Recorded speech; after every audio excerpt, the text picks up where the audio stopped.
mengucap syukur Tuhan. Kau adalah Allah yang melindungi kami Tuhan. Kau Allah yang melingkupi kami Tuhan, orang-orang yang berdosa ya Bapa. Kami mengucap syukur. Dan ini hati kami Tuhan. Kami ingin mengingat kebaikan-Mu Tuhan. Kami ingin mengingat segala apa yang Kau sudah perbuat untuk kami Yesus. Kami mengucap syukur Tuhan. Lingkupiku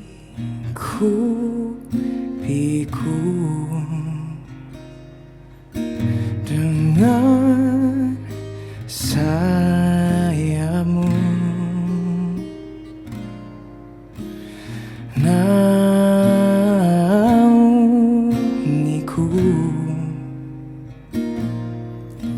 dengan kuasa-Mu. Di saat badai bergelora, ku akan terbang bersama-Mu. Bapa, Kau Raja atas semesta, ku tenang sebab Kau Allahku.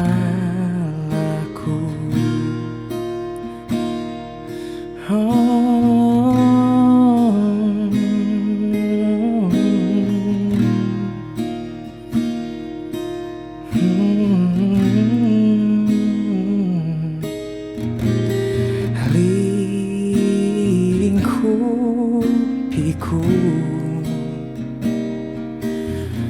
dengan sayap-Mu,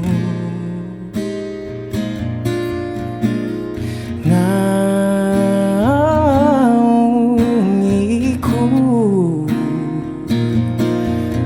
dengan kuasa-Mu. Oh, di saat badai bergelora, ku akan terbang bersama-Mu. Bapa, Kau Raja atas semesta, ku tenang sebab Kau Allahku. Oh, di saat badai bergelora, ku akan terbang bersama-Mu. Bapa, Kau Raja atas semesta, ku tenang sebab Kau Allahku.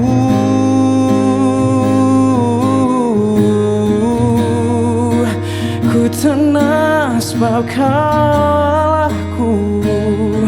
Kau Raja yang baik, yang melindungiku dari segala mara bahaya.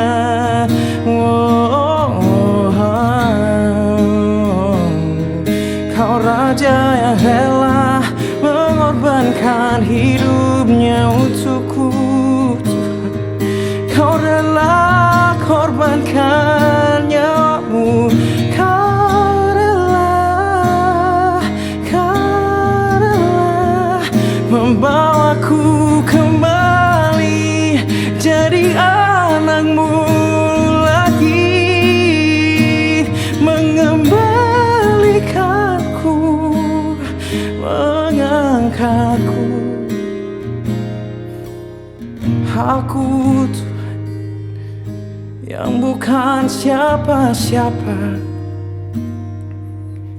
aku yang sering menyakiti-Mu, aku yang sering menjauhi, aku yang sering melupakan, mengindahkan-Mu. Kau rela mati untuk orang sepertiku Tuhan. Betapa indah Betapa mulia Kau Rajaku, Kau penyelamatku. Oh, oh.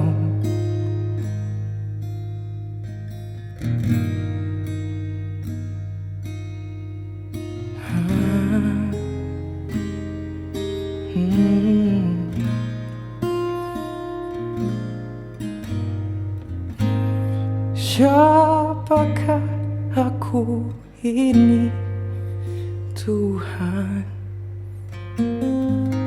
Jadi biji matamu.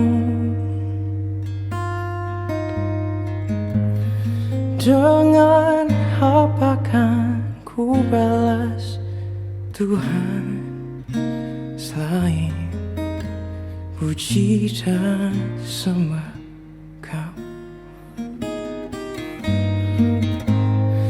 Siapakah aku ini, Tuhan? Jadi biji matamu. Oh, dengan apa kan ku balas, Tuhan, selain puji dan sembah Kau? Siapakah aku ini, Tuhan? Jadi biji matamu. Dengan apa kan ku balas, Tuhan, selain puji dan sembah Kau? Selain puji dan sembah Kau, selain puji dan sembah Kau.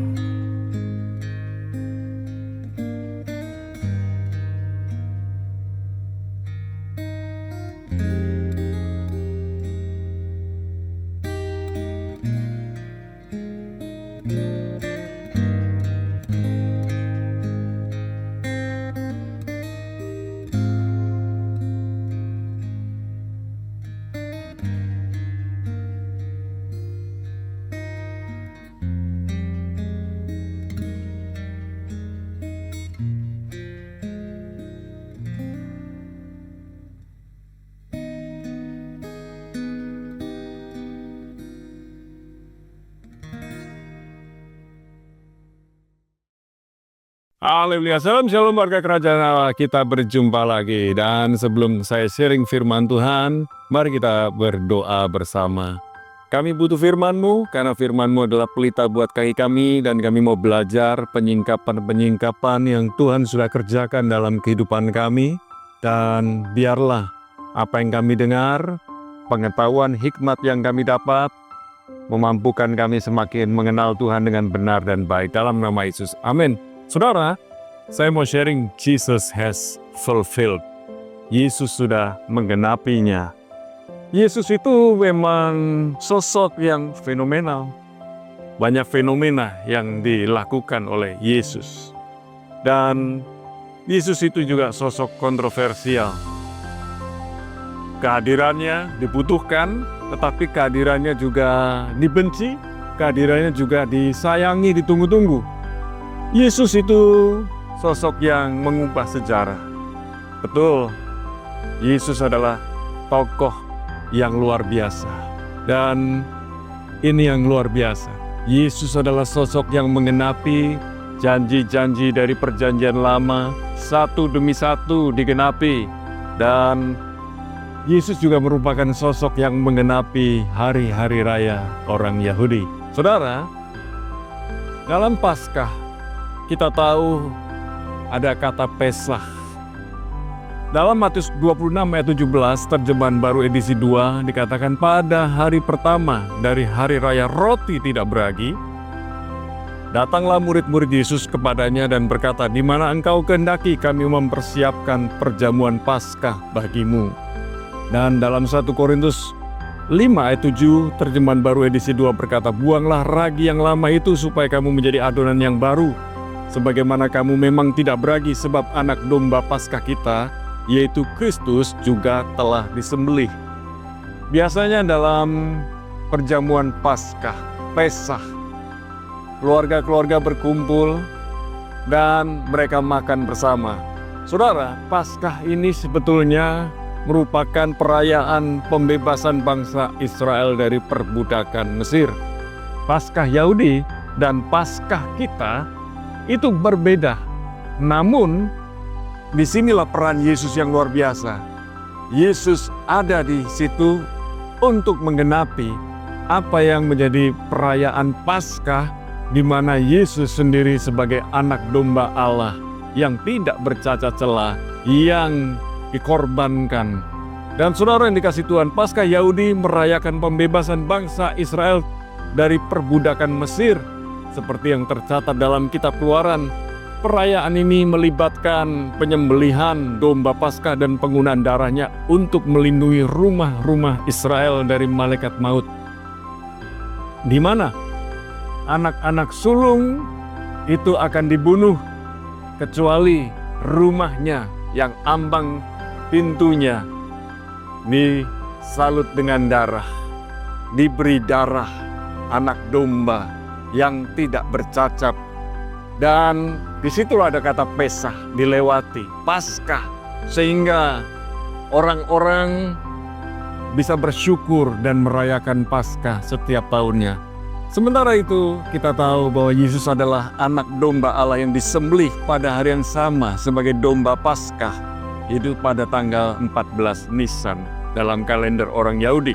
Saudara, dalam konteks Kristen, Yesus dipandang sebagai anak domba Allah yang dikorbankan. Yesus menggenapi Paskah, itu yang pertama. Sehingga kematian Yesus di kayu salib sudah menggenapi Pesah.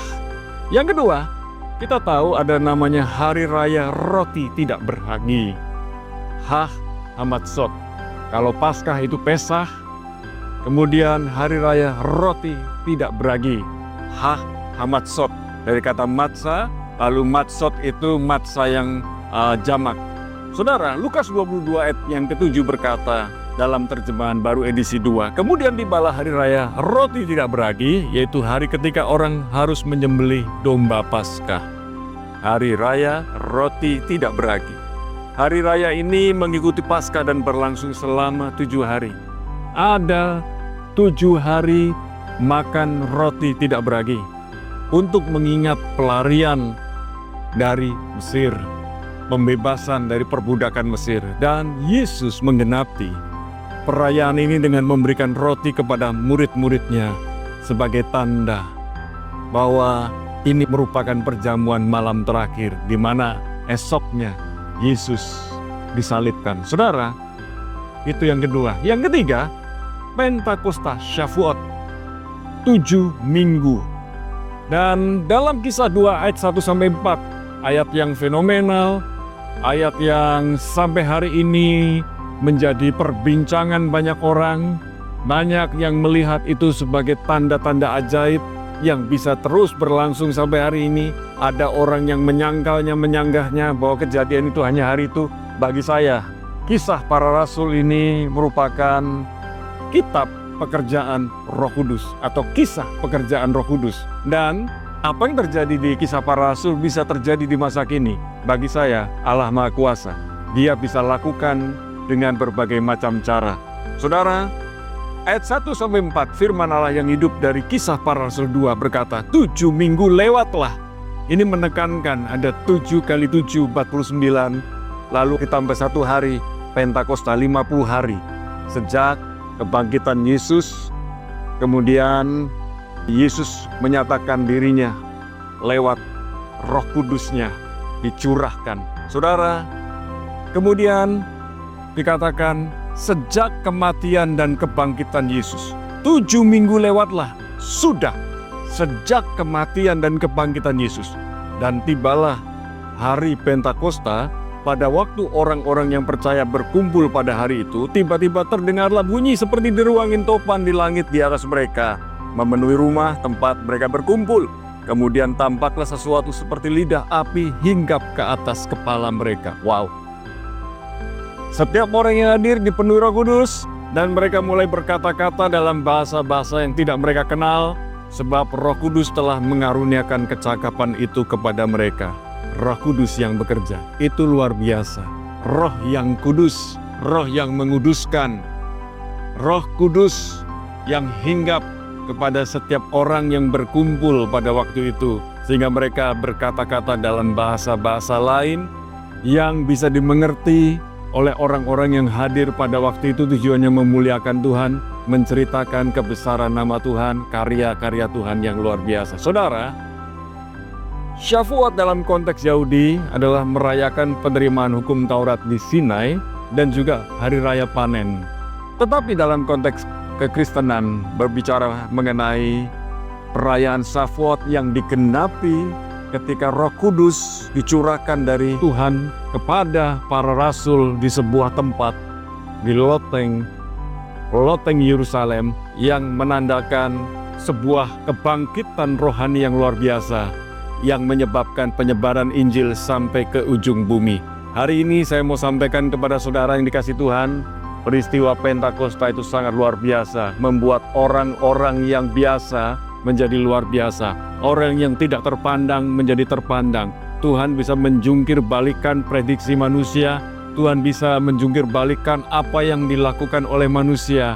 Dan saya percaya kita orang yang biasa, tapi kita punya Tuhan yang luar biasa. Tuhan bisa memakai kita dengan cara yang luar biasa untuk tujuan-tujuannya yang mulia. Saudara yang dikasihi Tuhan, kedua perayaan ini dalam Syafuat mencerminkan transisi dari hukum Taurat ke pengajaran kekristenan, yaitu Roh Kudus memberikan kekuatan kepada para pengikutnya untuk memberitakan Injil. Hari ini pertanyaan saya buat saudara, sudahkah saudara memberitakan Injil? Sebab saya percaya Injil ada dalam diri saudara. Injil kerajaan Allah ada dalam diri saudara. Dan yang keempat, hari raya buah sulung Bikurim. 1 Korintus 15 ayat 20 berkata dalam terjemahan baru edisi 2, tetapi yang benar ialah bahwa Kristus telah dibangkitkan dari antara orang mati sebagai yang sulung dari orang-orang yang telah meninggal. 4 hari raya ini digenapi oleh Tuhan Yesus. Pesah, kemudian bicara tentang Hamatsot, lalu Syafuat, dan terakhir ini adalah bicara tentang Bikurim. Hari raya merayakan panen pertama dari hasil bumi. Dan kita harus tahu bahwa Yesus adalah buah sulung di antara yang bangkit. Dan dia menggenapi bahwa makna kebangkitan itu nyata. Suatu hari orang-orang yang di dalam Tuhan yang sudah meninggal akan bangkit pula. Yesus adalah sang sulung dan buah sulung dari setiap pergerakan kerajaan Allah. Saudara yang dikasihi Tuhan, hari ini kita tahu Yesus sudah disalibkan buat kita. Yesus sudah mati di salib buat kita. Yesus sudah dikuburkan buat kita. Dan Yesus sudah bangkit bagi kita. Satu hal, kabar Injil adalah kehidupan Yesus yang tinggal dalam diri kita, yang dapat dilihat oleh semua orang. Dan saya percaya Paskah di tahun ini membawa dampak di mana kita menjadi orang-orang yang memberitakan Injil Kerajaan Allah. Tuhan Yesus memberkati, mari kita berdoa. Kami bersyukur Tuhan, Engkau menggenapi setiap janji-janji dan nubuatan yang ada dalam perjanjian lama, termasuk hari-hari raya Yahudi yang digenapi. Yesus menyatakan dirinya bahwa dia adalah Allah yang disembah oleh semua orang, Raja di atas segala raja, dan dia adalah Allah yang akan menyatakan dirinya. Dia naik ke surga dan dia akan datang kembali dengan cara yang sama ke bumi, menjemput warga kerajaan Allah untuk bersamanya selama-lamanya. Terima kasih Tuhan, beri kami hikmat supaya kami dapat mencerna mengerti setiap rencana dan kehendak Tuhan yang sempurna di dalam nama Yesus. Amin. Tuhan Yesus memberkati.